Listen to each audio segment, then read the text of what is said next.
Hello guys, my name is Tanuja Sharma. I am your chemistry teacher and welcome to CDS. आज की class में हम पढ़ने वाले हैं practice questions of Arrhenius equation. Arrhenius equation का जो बेसिक्स था और उस पर उसके जो फॉर्मूलाज हैं वो सारे हमने लास्ट क्लास में कंप्लीट कर लिए थे।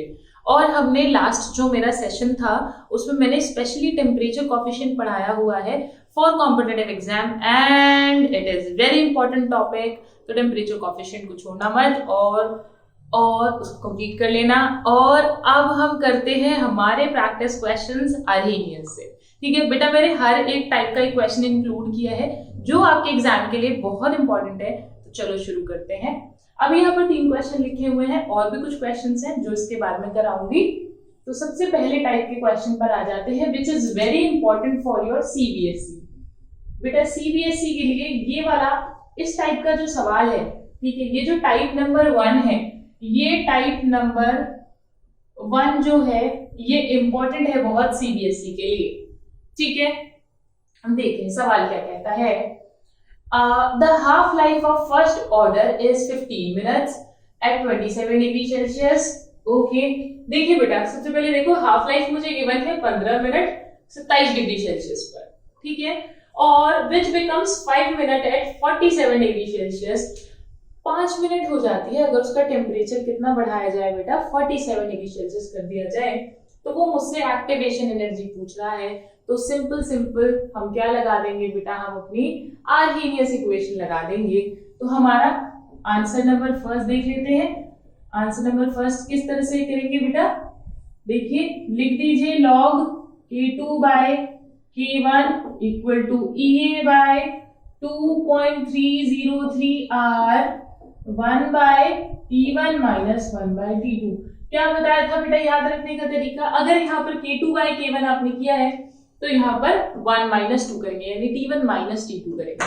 उल्टा होता है, अगर यहाँ पर K1 by K2 करते तो वहां T2 minus T1 करते। Am I clear with it?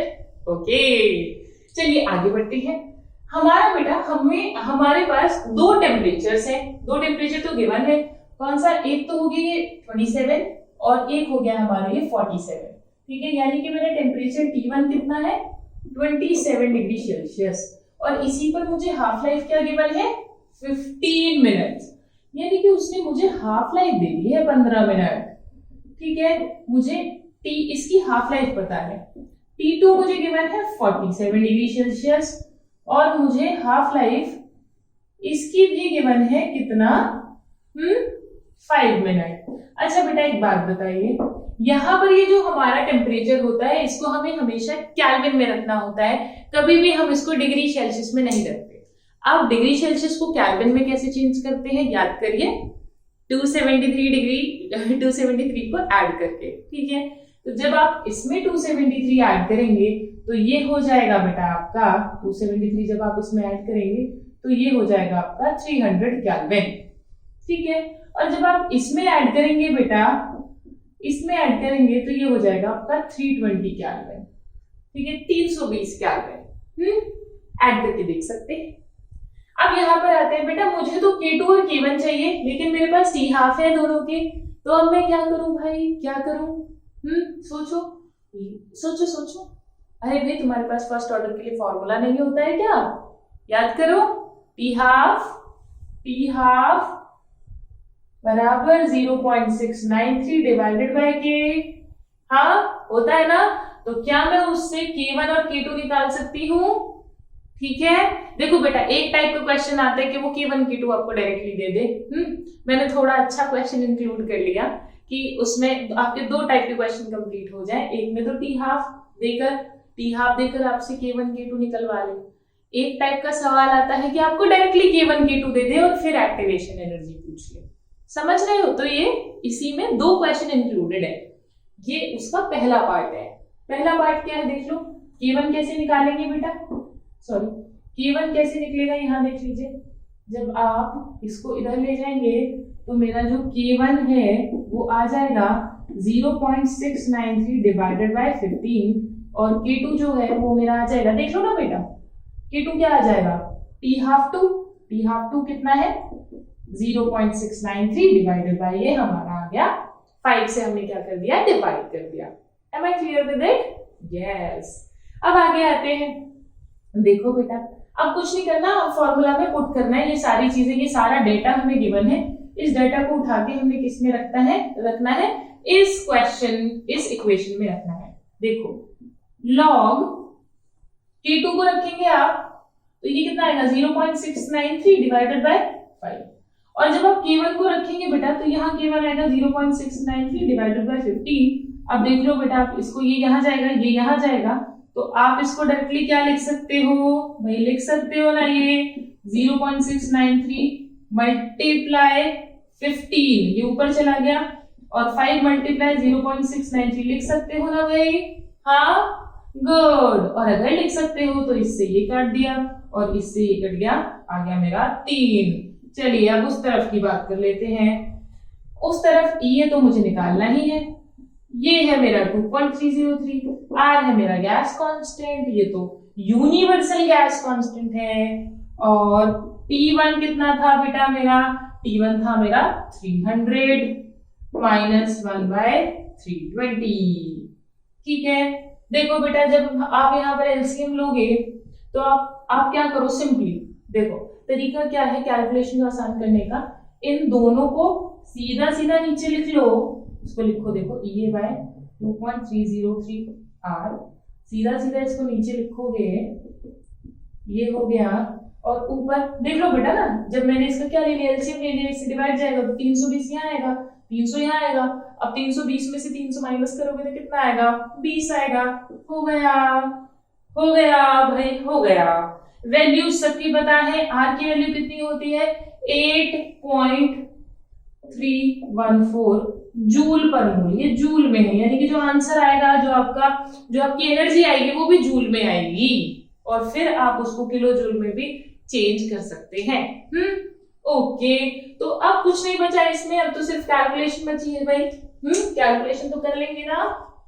Good, calculation करके मुझे आंसर बताना। ठीक है, आंसर कहाँ बताओगे? कमेंट बॉक्स में बता देना बेटा कि आपका आंसर कितना आया इसका। क्या हो जाएगा देख लो, ये बराबर हो जाएगा log 3 multiply by 2.303 multiply 8.314 multiply 300 multiply 320 divided by 20।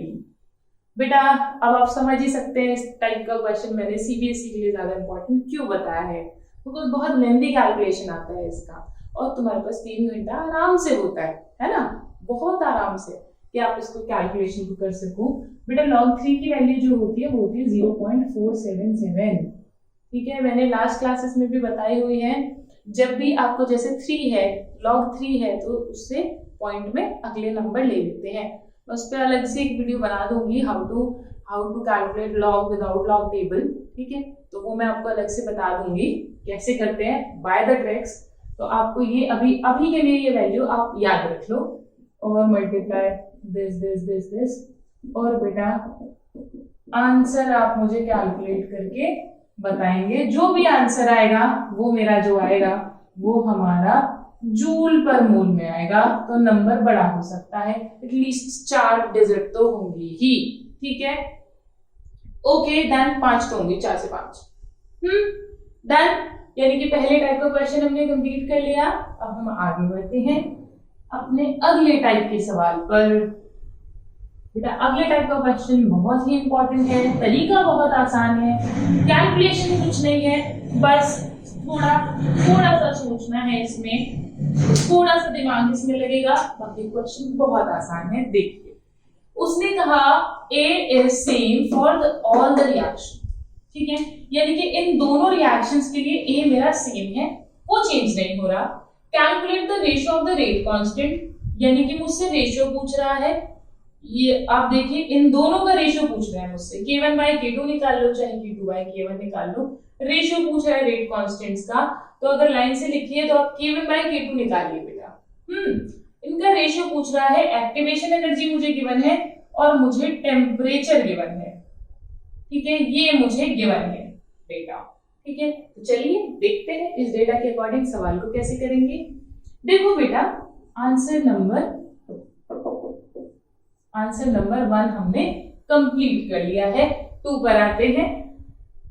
k equal to a e की पावर माइनस का EA बाय RT, यही क्या होता है हमारा आर्हीनियस इक्वेशन होता है भाई, यही होता है ना।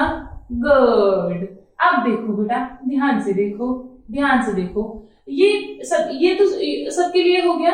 अगर मुझे इक्वेशन 1 के लिए बनाना हो, इसके लिए बनाना हो, तो मैं क्या लिखूंगी, k1 equal to a e की पावर माइनस का EA1 बाय RT1। बताओ, is there any problem? No. अब देखो क्या और लिख सकती हूँ, k2 equal to a e की पावर माइनस का EA2 बाय RT2। भाई ये तो मेरे कांस्टेंट्स हो गए, उसने खुद का ये सेम है, और R भी मेरा गैस कांस्टेंट होता तो ये भी चेंज नहीं होगा। मेरा सिर्फ क्या चेंज होगा, ये जो दो वैल्यूज उसने मुझे गिवन है। अच्छा एक बात बताओ, अगर मैं इन दोनों इक्वेशंस को आपस में डिवाइड कर दूं तो क्या होगा, k1 बाय k2 अगर निकाले तो देखना बहुत आसान है, बिना कैलकुलेशन के हो जाएगा, बहुत इजी। डिवाइड किया आपने, a से a कट गया, ये मेरा आ गया EA1 by RT1 divided by E minus EA ये क्या हो गया, 1 आएगा यहाँ EA2 बाय RT2। ओके। अब देखो इसको मैं क्या ले जाऊं, इसको ऊपर ले जा सकते हैं। अगर मैं इसको ऊपर ले जाऊंगी तो ये जो है मेरा k1 बाय k2 बराबर हो जाएगा e की पावर माइनस का EA1 बाय RT1। अब देखना बेटा, ये ऊपर जाएगा तो ये जो है ये प्लस में जाएगा बेटा, इसको ऐसे लिख देते हैं, e की पावर माइनस का EA1 बाय RT1। बेटा ये सब पावर में चल रहा है तो ध्यान से करना, ध्यान से समझना इसको, ये सब पावर में चल रहा है। ये जो है e की पावर में है इतना बड़ा। अब देखो ये इसकी वैल्यू हमें रखनी पड़ेगी भाई, इसकी वैल्यू रख के एक बार चेक कर लेते हैं क्या बनता है। देखिए चलिए रखते हैं इसकी value. So k1 by k2 equal to e की पावर, रखिए बेटा EA1 कितना है मेरा 10x डिवाइडेड बाय 10x, और टेम्परेचर कितना है इसका 300। तो यहां रख दिया मैंने माइनस का 10x डिवाइडेड बाय 300, ठीक है, प्लस का x बाय 30, ठीक है, और r रख दिया बेटा। अब देखो यहां 0 से 0 गया, अब देखो भाई 0 से 0 कट गया, जब 0 से 0 कट गया ये देखिए ये आ गया माइनस का x बाय 30r, ये प्लस का x बाय 30r, एक दूसरे से कट जाएंगे, इक्वल एंड ऑपोजिट। अगर कट गए तो e की पावर क्या हो गई, 0 हो गई, यानी कि k1 बराबर क्या हो गया बेटा, e की पावर 0 तो 1 होता है, यानी कि k1 बराबर क्या आ गया, k2 आ गया। और आप इसका रेशो बता सकते हैं 1:1 का रेशो है। बताइए क्या आपको इतनी बात समझ आई? क्लियर हो गए पॉइंट्स? Okay, very good. अब चलते हैं हम अपने अगले क्वेश्चन की तरफ। बेटा क्वेश्चंस आप देख ही रहे हो कि आपके जो क्वेश्चंस हैं उनमें कैलकुलेशन ज्यादा नहीं है, कैलकुलेशन बहुत आसान है, ठीक है। तो बस थोड़ा सा दिमाग लगाना है। दिमाग लगाने के लिए मैंने बताया है हर एक टाइप का एक क्वेश्चन जरूर कंप्लीट करो, जरूर अपने नोट्स में लिखो। जब लिखोगे तो तुम्हें पता रहेगा कि क्वेश्चन कैसे होगा। और क्योंकि बेटा एग्जाम में अगर मान लो ये क्वेश्चन आता है तो थोड़ा दिमाग लगाना पड़ेगा ना, फिर उतना टाइम तो होता नहीं है ना। तो हमें क्या करना है, हमें हर टाइप के सवालों को प्रैक्टिस करना है। चलो पहुंचते हैं हम अपने अगले टाइप के क्वेश्चन पर। देखिए बेटा, ये जो मेरा नेक्स्ट टाइप का क्वेश्चन है, इसमें ना आपको थोड़ा देखो सोचना है कैटलिस्ट के बारे में। और कैटलिस्ट के बारे में, कैटलिस्ट कैसे काम करता है, ये मैं आर्हीनियस कोलिजन थ्योरी जब मैंने आपको पढ़ाया था तो उसके सेकंड पार्ट में मैंने आपको समझाया था कि कैटलिस्ट कैसे काम करता है। कैटलिस्ट क्या चीज वो करता है जिससे रेट ऑफ रिएक्शन ऑल्टर हो जाता है हमारा, रेट ऑफ रिएक्शन कह दूं तो इंक्रीज हो जाता है। तो कैटलिस्ट क्या काम करता है वो मैंने पूरा वहां समझाया है। ओके, और यहाँ पर आ गया उसका एक सवाल। देखिए देखिए बेटा ध्यान से समझिए क्वेश्चन को। आते हैं हम अपने आंसर नंबर 3 की तरफ। आंसर नंबर 3 देखो बेटा, हाइड्रोजनेशन रिएक्शन है। हाइड्रोजनेशन रिएक्शन कौन सी रिएक्शंस होती है जिसमें हाइड्रोजन क्या होता है, ऐड होता है।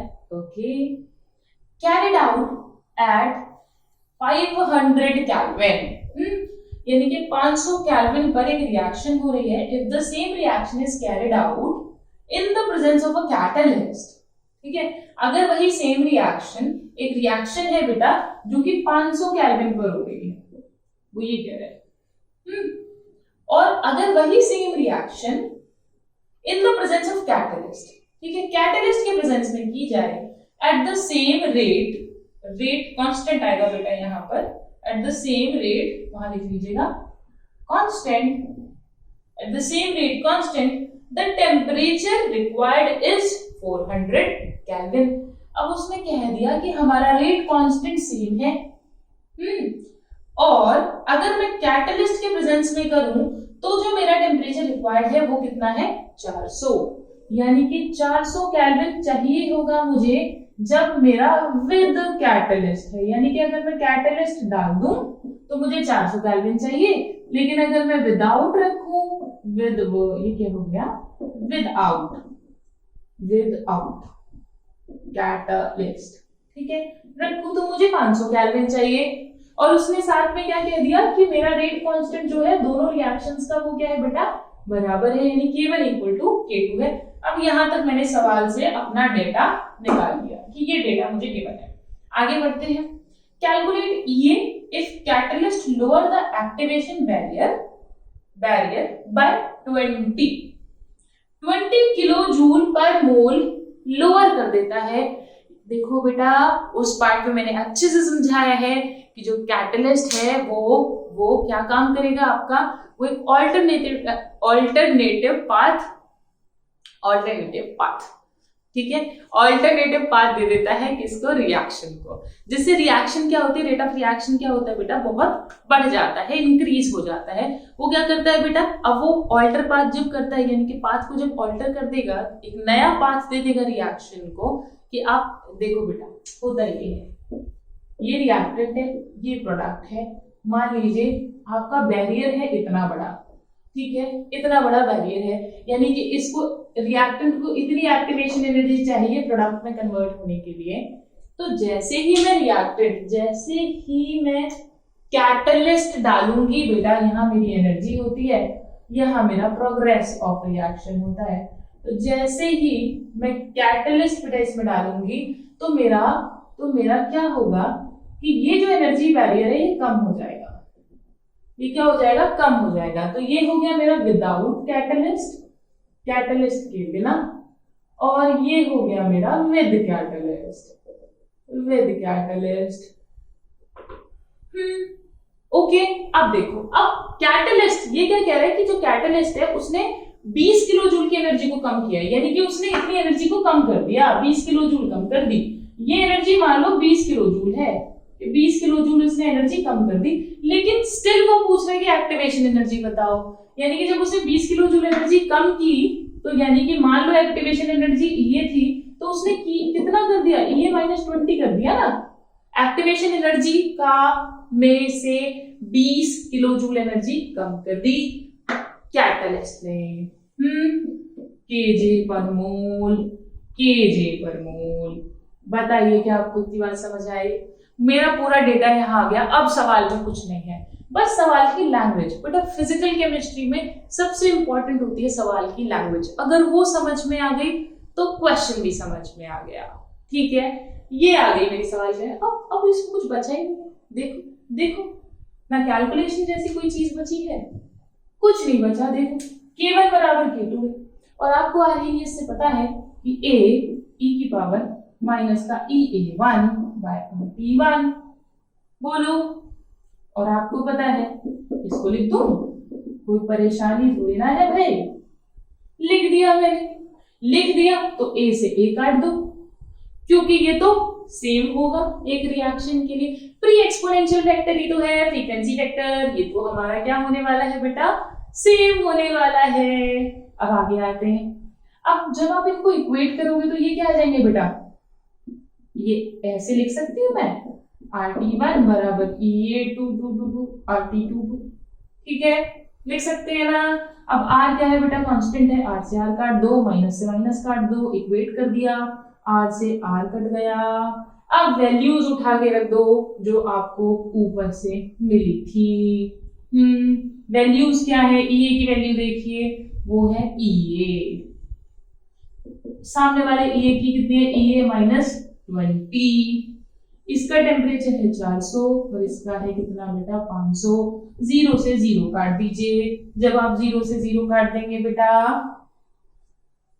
यही है ना, हाँ 0 से 0 काट देंगे, 5 को उधर ले जाइए, एक्टिवेशन एनर्जी बाय, हाँ यहाँ आ गया बेटा 4EA, क्रॉस मल्टीप्लाई कर दी उसके बाद, ठीक है, क्रॉस मल्टीप्लाई कर देंगे बेटा, 4 इस तरफ आ जाएगा, 5 उधर आएगा, 5EA माइनस 5 दूनी 10, 100, ठीक है, 100 को उधर ले जाइए, 4 को इधर ले जाइए, तो आपका EA बराबर कितना आ जाएगा बेटा 100 kilo joule per mole.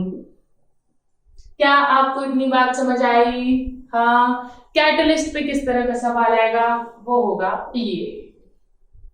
Am I clear to you? Okay good. अच्छा बेटा, एक तरह के क्वेश्चन और कर लेते हैं, और क्या ट्रिक अप्लाई करनी है उसमें वो भी हम सीख लेते हैं। Very very important for your competitive exams, ठीक है, CBSE के लिए भी इंपॉर्टेंट है, बट कॉम्पिटिटिव के लिए ज्यादा जरूरी है। उनको हम पढ़ लेते हैं, इस वाले पार्ट को हटा देंगे बेटा।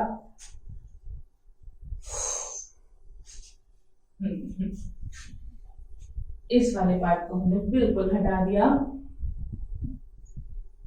बेटा। क्वेश्चन प्रैक्टिस फिजिकल केमिस्ट्री की है। अगर आपको फिजिकल केमिस्ट्री अच्छी करनी है तो क्वेश्चंस की प्रैक्टिस बहुत करनी पड़ेगी, और ज्यादा नहीं, बस एक टाइप के क्वेश्चन 10 क्वेश्चन लगा लो मैक्सिमम, ठीक है, एक ही तरह के 10 क्वेश्चन लगा लो, बट लगाओ हर तरह का, ठीक है। ये मत करो कि एक ही तरह के 100 सवाल लगा लिए बाकी सब छोड़ दिए, तो फिर कुछ नहीं होने वाला। चलो बेटा बात करते हैं क्वेश्चन की। ये क्वेश्चन मैं कराऊंगी और फिर उससे अगला क्वेश्चन आपको खुद करना है। देखो, आपको K गिवन है, K बराबर है K1 bye K3, K1 K3 bye K2, ठीक है, ये मुझे गिवन है। और उसने कहा if EA1, EA2 and EA3 is 60, 30, 10 kJ पर मोल, बेटा सबकी kJ पर मोल है, इसलिए मैंने लाइन लिखी है। अब उसने कहा कैलकुलेट एक्टिवेशन एनर्जी, आपसे वो एक्टिवेशन एनर्जी कैलकुलेट करवा रहा है ये देकर, ठीक है। ये क्या है बेटा, ये हमारा देखिए, ये हमारा एपरेंट रेट कांस्टेंट है और ये सारे रेट कांस्टेंट्स हैं। K1 K2 K3 apparent rate constant इससे आता है बेटा, ये ओवरऑल समझिए, ये ओवरऑल रेट कांस्टेंट है, और ये एक्टिवेशन, ये आपके रेट कांस्टेंट्स हैं उन रिएक्शंस के। अब समझिए बेटा इस टाइप के सवालों को कैसे करते हैं। जो भी आपको ये एपरेंट रेट कांस्टेंट गिवन है, आपको ये पता है कि आप इसको K को कुछ नहीं तो आपको ये तो पता ही है, सवाल भी नहीं पता कैसे करना है तो आपको ये तो पता ही है कि इसको ये लिख सकते हैं, तो लिख दो भाई, जब ये बना है तो लिख दो, ठीक है। आपने लिखा यहाँ A e की पावर माइनस का EA1, इसके बाद में ट्रिक भी बता दूंगी, इतना लंबा करना ही नहीं पड़ेगा। ये लिखा इक्वल टू ये कितना आएगा बेटा, A e की पावर माइनस का EA1 बाय RT1, बताओ जरा, डन। यहाँ इसको बंद कर दे, और ये आ गया आपका A3 e की पावर माइनस का EA3 by RT3 divided by A2 e की पावर माइनस का EA2 बाय RT2। बताइए क्या आपको इतनी बात समझ आई मेरी? क्या आपको इतनी बात मेरी समझ में आई? गुड, ठीक है। अच्छा बेटा, इसमें एक और चीज समझिए कि इसमें अगर आपको टेम्परेचर अलग अलग नहीं गिवन है तो आपको टेम्परेचर सबके सेम लेकर चलने हैं। ठीक है, जब टेम्परेचर गिवन नहीं है तो आप टेम्परेचर सबके सेम लेकर चलेंगे। तो यहाँ पर आप सारे टी कर दीजिए। ठीक है, डन, ओके। अब देखिए बेटा, ये जो मैंने ए लिखा है, ए बराबर A1 लिख दिया, A3 लिख दिया, A2 लिख दिया। ठीक है, ओवरऑल जो होगा बेटा, जो ये ओवरऑल होगा इससे ये कट ही जाएंगे। तो आपको या तो वो क्वेश्चन में खुद दे देगा कि ए जो है वो सबके लिए सेम है, अदरवाइज आप खुद मानकर चलोगे कि ए सबके लिए क्या है, आपका सेम है। तो अगर आप इसको 1 3 और ये नहीं भी लिखोगे तो भी आपका काम चल जाएगा। और अगर आप ऐसे भी लिखोगे तो भी आप ये समझकर चलिए कि जो मेरा a है वो इक्वल है A1 A3 by A2 के। ये मेरा हो गया एपरेंट प्री एक्सपोनेंशियल फैक्टर या ओवरऑल प्री एक्सपोनेंशियल फैक्टर, यानी कि मेरा a से ये सारे a क्या है बेटा, कट जाने वाले हैं। गुड। अब अगर ये सारे a कट जाने वाले तो मेरा क्या बचेगा, इसको काट दो तो हमारा क्या बचेगा, e की पावर माइनस का EA by RT, थोड़ा नीचे लिखते हैं, e की पावर माइनस का EA by RT। अब देखिए बेटा, e की पावर बेटा अगर ये ऊपर जाए तो हम इसको ये लिख सकते हैं क्या, RTEA1 हो गया यहाँ पर। और ये बेटा इसको ऐड कर दो, इसमें इसको ऐड कर दो भाई। हम क्या करें बेटा, सारे e को एक साथ ले जा रहे हैं और a से a हमने सारे काट दिए हैं, ये समझ के चलिए। ठीक है, तो हमारा ये हो गया EA3 by RT। अब ये जनाब जब ऊपर जाएंगे तो ये जो माइनस है ये किस में चेंज हो जाएगा, प्लस में चेंज हो जाएगा, and it would be plus EA2 by RT। अब देखो बेटा, अब जब आप इसको इक्वेट करेंगे तो e से e पावर्स, जब बेस सेम हो तो पावर्स को इक्वेट कर सकते हैं ना। जब इक्वेट करेंगे तो आपका आ जाएगा माइनस का EA by RT equal to minus EA1 by RT minus EA3 by RT plus EA2 by RT। Clear? RT से सारा RT काट दो और माइनस कॉमन लेके काट दो। कॉमन लेके काट दो, पूरे में माइनस से मल्टीप्लाई कर दो, आपकी इच्छा। तो क्या हो जाएगा बेटा, इक्वेशन क्या आ जाएगी, EA बराबर EA1 plus EA3 minus EA2। समझ में आया क्यों? अरे भाई RT से RT कट गया सारा। अब ये जो मेरा माइनस था, यहाँ माइनस है, इसको प्लस करने के लिए क्या किया मैंने, सब में माइनस से मल्टीप्लाई की, तो minus minus plus minus minus plus minus minus plus plus minus, फिर प्लस और माइनस की इंटू भी तो माइनस आ जाएगा। Okay, done. ठीक है, अब रख दो आप वैल्यू। ये हो गया मेरा 60, ये हो गया मेरा अगला जो हो गया, ये हो गया मेरा 10 माइनस 30। ये तो हुआ बेटा EA3 कितना था, 10 था। ये आया 40 और 40 देखो 40 नहीं है, 60 प्लस 10 70 माइनस 30 कितना आ गया 40 kJ पर मोल। समझ आया? ये बेटा, ये मैंने आपको पूरा तरीका करके बताया कैसे होता है, आप ट्रिक से करते हैं। ठीक है, ये तो पूरा एक बार तो समझाना जरूरी होता है बेटा, ताकि आपके बेसिक स्ट्रांग हो, लेकिन उसके बाद हम ट्रिक अप्लाई कर सकते हैं। ट्रिक सीखने का फायदा तभी है जब आपको बेसिक्स भी आता हो, तभी ट्रिक याद रहती है बेटा। अब आते हैं यहाँ पर, क्या है जो लिखा हुआ है यहाँ पर, जैसे ये लिखा है बेटा, तो यहाँ पर आप सीधे डायरेक्टली लिखे EA ओवरऑल, इसका ये हो गया मेरा EA1 प्लस EA3, दोनों में मल्टीप्लाई में तो प्लस कर दिए और जो डिवाइड में उसको मैं माइनस कर दिया। बताओ, हो गया, बस वैल्यूज रख दो, यही तो इक्वेशन आ गई।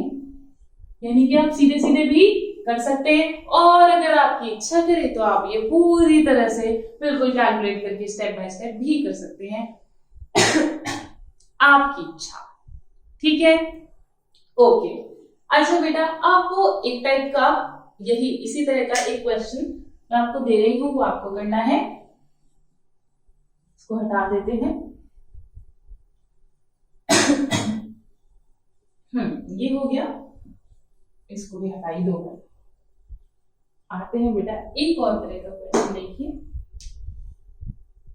ये क्वेश्चन बेटा आपको खुद करना है और मुझे बताना है कि हुआ या नहीं आप लोगों से। If k equal to k1, k3, k2, k4 then calculate EA। EA calculate करना है बेटा। और EA 1 गिवन है आपको 10, EA 2 गिवन है आपको, EA 2 गिवन है 20, EA 3 गिवन है आपको 60 ले लो बेटा, EA 4 गिवन है आपको 10। ठीक है, सब केजे पर मूल में है, सब केजे पर मूल में है। ये आपका होमवर्क है बेटा, इसको मुझे करके आप लोग बताएंगे कि आपका आंसर आया या नहीं। Okay done. Okay good. अच्छा बेटा एक और करेगा, मैं क्वेश्चन करा देती हूँ, which is very important for your competitive exam. ठीक है, देखिए क्वेश्चन दिया है मुझे, determine a observed for a plus B gives product. इसका मुझे ए ऑब्जर्व निकालना है एंड द रेट जो कि मुझे गिवन है वो है 2k1 k3 का स्क्वायर डिवाइडेड बाय 2k1, यहाँ कर लो k3 कर लो चाहे k2 कर लो, ठीक है, k2 k3 नीचे कर दिया मैंने, a b। ये बेटा मुझे रेट उसने गिवन है और वो मुझसे ए ऑब्जर्व्ड पूछ रहा है। मैं करके बता दूं, चल मैं करके बता देती हूँ, उसके बाद तो तुम कर ही लोगे, है ना, एक बार बस मुझे कराने की देर है। देखो देखो बेटा देखो, जब आप इसका रेट लिखेंगे, ये तो मुझे सवाल में गिवन है, ये तो मुझे क्वेश्चन में गिवन है भाई, ये तो मुझे क्वेश्चन में गिवन है, लेकिन अगर मैं खुद से रेट लिखूं तो वो रेट किसके बराबर होगा, के ए बी के बराबर होगा भाई, ये इसके बराबर होगा ना, है ना। जब आप रेट लॉ लिखते हैं भाई, जिसको रेट लॉ लिखना नहीं आता वो रेट लॉ की वीडियोस देख ले। ओके, तो अब यहां से आप अगर इक्वेट करेंगे बेटा तो आपका जो k है वो इसके इक्वल हो जाएगा, यानी कि ये मेरा क्या था, एपरेंट रेट कांस्टेंट k, और ये किसके बराबर हो रहा है, 2k1 k3 का स्क्वायर डिवाइडेड बाय k2, इसके इक्वल हो रहा है ना। बिल्कुल सही बात। एक्टिवेशन एनर्जी तो आप यहां से लिख ही सकते हैं, अगर मुझे इसकी एक्टिवेशन लिखनी हुई तो आप लिख ही लोगे। अब समझिए, अगर इसका ए लिखना हुआ तो आप लिखेंगे ए ऑब्जर्व बराबर 2a1 a3 का स्क्वायर डिवाइडेड बाय a2। ये आपका आ गया डायरेक्टली आंसर। बस के की जगह क्या रख दिया, ए रख दिया, और ये भी बिल्कुल वैसे ही हुआ है जैसे मैंने आपको पहले वाले इक्वेशंस में बिल्कुल बेसिक्स करके दिखाया था। ठीक है, आई होप आपको जो मैंने आपको समझाया है वो समझ में आया होगा। हर एक टाइप का क्वेश्चन मैंने करा दिया है बेटा इसमें। Now you need to practice them. ठीक है, अगर मैं इतनी मेहनत कर रही हूँ कि मैं आपको हर एक टाइप का सवाल यहाँ कराती हूँ, तो आपकी भी कुछ रिस्पॉन्सिबिलिटी बनती है, उसको निभाइए। और इन जो ये क्वेश्चंस करे हैं मैंने, इन क्वेश्चंस की, इस तरह के क्वेश्चंस की और प्रैक्टिस करिए। ठीक है, तो अब मिलते हैं आपसे अगले लेक्चर में। ओके, तब तक के लिए पढ़ते रहिए, आगे बढ़ते रहिए। Bye bye.